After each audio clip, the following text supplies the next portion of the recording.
Hello, this is a short video on my plans for this lovely project of remaking the Lightcycle from Tron in real life, if I can just find the correct thing.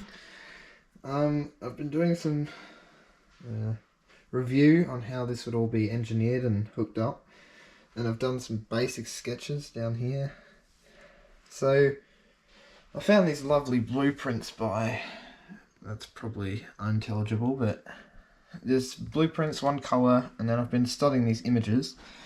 I've found, so these boxes here, these are going to be brake calipers inside of there, and they're going to rub on the outside of these silver teeth, which will rotate as the inner rim, and then it will clamp on. Obviously the battery will be in there, so this is my basic diagram. You can see that's the full thing. This is the back wheel. The wheel droops out from the frame. That does that in the real one as well. And then back here, there's a box there. It's easier to see on here, these. But there's a box here. I have to try and fit a motor and brake calipers inside of that box. And yeah, there'll be gear teeth on the inside.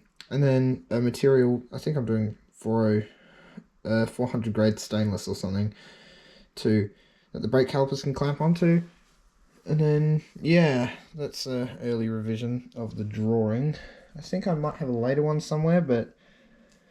and then I'm trying to make it all weldable and everything, and boltable in some spots.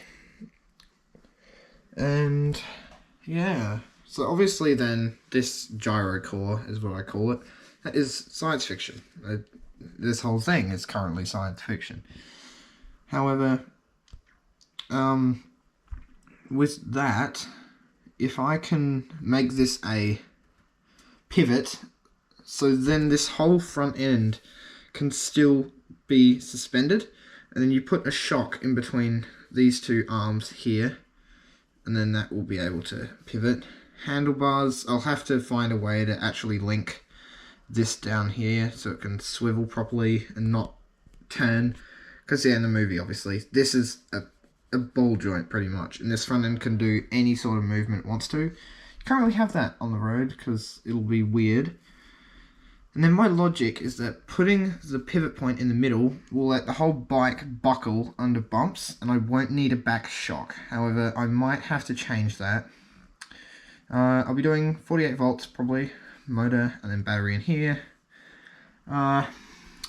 Yeah. The one thing is just getting the model good. I need to actually make the model look nice. I've also gone through, because Australia is picky with what it does and what rules you have to have, I've made a document based on the legal criteria of this bike. So if you want to pause and have a read, those are the must-haves, and then must-not-haves and can-haves. However, yeah, it's pretty strict on what it wants. Have to have pneumatic tires, which is going to be a problem, because obviously when you make this, right, you're not thinking of pneumatic tires. They don't think of this sort of thing when they're making the movie. They just think of, oh look, cool bike. Now obviously mine will not have any of the moving handlebar features or the enclosure that goes up. However, this diagram shows how that could be possible with some link arms and everything. However, yeah, and then obviously all the motor controller stuff will have to be there. These are leg rests here. Charging port, if I could get it there, that would be really cool. I doubt it. And then the seat is the other thing, because I'm not having the rider position move, so the rider will have to stay like this sort of position. The handlebars are here. It's whether I want to redo the seat and put an extra pair of foot pegs somewhere, because otherwise it might be uncomfortable. But again, if I end up making this will be at least an 8-year project, right? If I end up doing this, which would cost a lot of money as well, what was I going to say?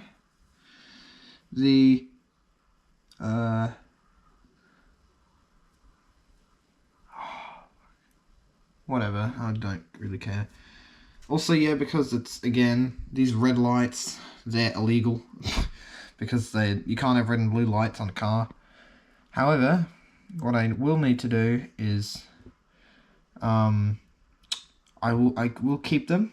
However, it'll be a multi-stage ignition, and one of the stages will let this turn on, and if you flick it over to the motor on, these cannot turn on. So then it's still legal. You can't ride it while the lights are on. But yeah, and then up here, again, this is a good diagram. The wheel comes under the body paneling.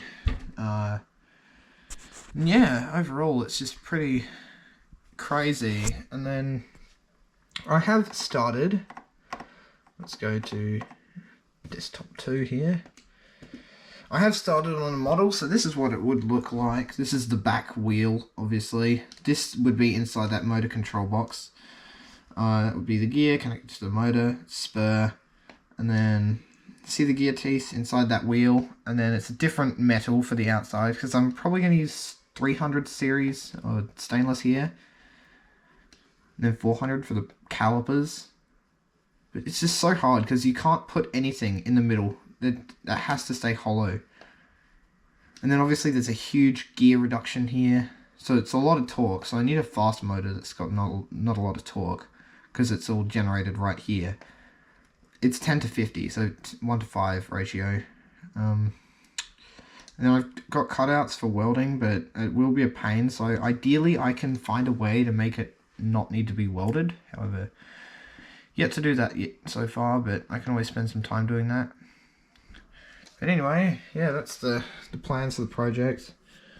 I'll see. I'll probably get PCBWay to cut a lot of this out of metal.